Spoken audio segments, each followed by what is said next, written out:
فلا اقسم بمواقع النجوم وانه لقسم لو تعلمون عظیم انه لقرآن کریم، یہ بہت باعزت قرآن ہے، فی کتاب مکنون، ایک چھپی ہوئی کتاب میں ہے، لا یمسہ الا المطہرون، اسے چھو ہی نہیں سکتے مگر انتہائی پاک ہستیاں۔ اس کے کیا معنی ہے؟ پہلی بات تو ہمیں معلوم ہو گئی، مراد فرشتے ہیں، بے ایدی سفرۃ کرام بررہ، اسی کی شرح ہو رہی ہے نا۔ اسی سے ایک فقہی مسئلہ نکالا گیا کہ بغیر وضو کے ہاتھ نہ لگاؤ، لیکن اس کا اصل مفہوم کیا ہے وہ سمجھیے۔ قرآن کی روح تک کوئی نہیں پہنچ سکتا جب تک کہ تزکیہ نفس نہ ہو گیا۔ اگر حب مال، حب دنیا، حب جاہ، حب شہرت، اگر یہ تمام محبت میں دل سے نکل نہ جائیں تو قرآن کی روح تک آپ کی اپروچ نہیں ہوگی۔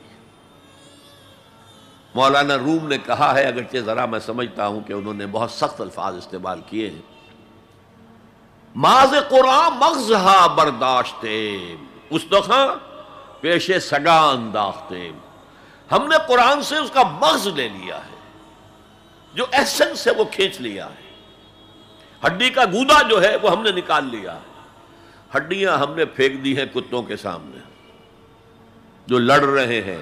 علم کلام کا مسئلہ ہے صفات حق حق سے جدا یا عین ذات، قرآن مخلوق ہے یا نہیں ہے، غیر مخلوق، اور بڑے بڑے ہو رہے ہیں اس کے اوپر، یہ کتے لڑ رہے ہیں ان ہڈیوں کے اوپر۔ ہم نے اس میں سے اصل شے نکال لی، وہ کیا ہے؟ اللہ کی محبت، اللہ کی معرفت، یہ ہے اصل شے۔ معاذ قرآن مغزہ برداشتے استخاں پیش سگا انداختے۔ تو جب تک انسان کا باطن پاک نہ ہو جائے وہ قرآن کے چھلکوں سے کھیلتا رہے گا، چاہے وہ کہنے کو مفسر ہو، قرآن کے باطن تک کبھی نہیں پہنچے گا۔ فی کتاب مکنون لا یمسہ الا المطہرون تنزیل من رب العالمین، یہ تھوڑا تھوڑا کر کے اتارا گیا ہے رب العالمین کی طرف سے۔ انزال کے معنی ہے دفعتاً اتار دینا۔ لیلۃ القدر میں آیا انا انزلناہ فی لیلۃ القدر، رمضان کے بارے میں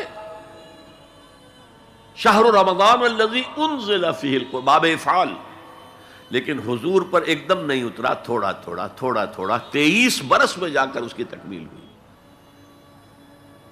اب دیکھیے جو شکوہ کیا اللہ نے، کیا اس جیسی نعمت سے تم مداہنت کر رہے ہو، بے اعتنائی کر رہے ہو، اسے پڑھتے نہیں ہو، اسے سمجھتے نہیں ہو، اس پر عمل نہیں کرتے، اسے اپنا امام نہیں بناتے؟ تمہارا طرز عمل یہ ہے، بلکہ تم نے اپنا نصیب یہ بنا لیا ہے کہ تم اسے جھٹلا رہے ہو۔ غور کیجئے، جھٹلانا جو ہے دو طرح کا ہے، ایک ہے زبان سے کہنا کہ یہ نہیں ہے، کوئی اللہ کا کلام نہیں ہے، یہ قرآن وغیرہ جھوٹ، سب اساطیر الاولین ہیں، یہ محمد نے گھڑ لیا ہے وغیرہ وغیرہ، جھٹلانا ہو گیا۔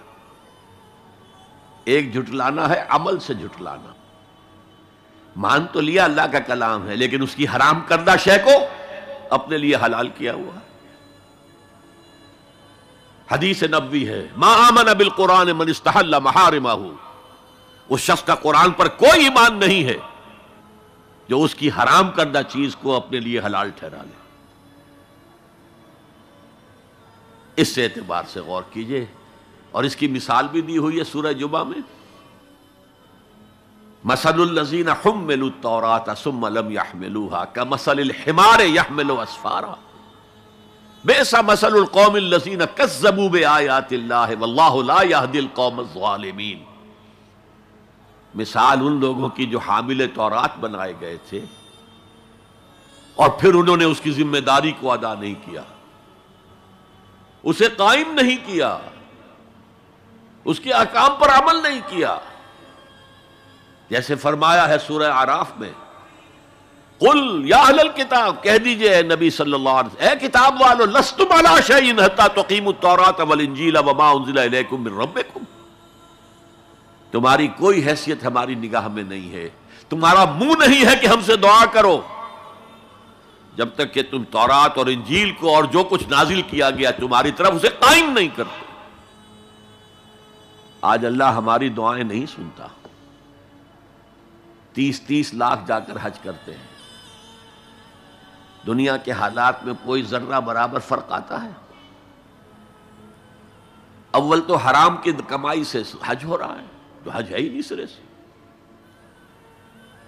جو کچھ کرتے گئے تھے سودی کاروبار وہی آ کر دوبارہ شروع کر دیا، سرکاری ملازم ہے تو جو رشوت پہلے لے رہے تھے اس کے بعد آ کر شروع کر دی۔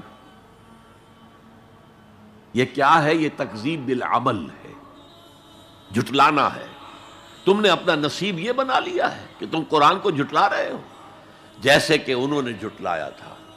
مثل الذین حملوا التوراۃ ثم لم يحملوها كمثل الحمار يحمل اسفارا، ان کی مثال ان گدھوں کی سی ہے جن پر کتابوں کا بوجھ لاد دیا گیا۔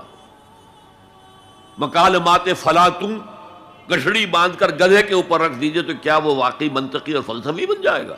یہ مثال اللہ دے رہا ہے۔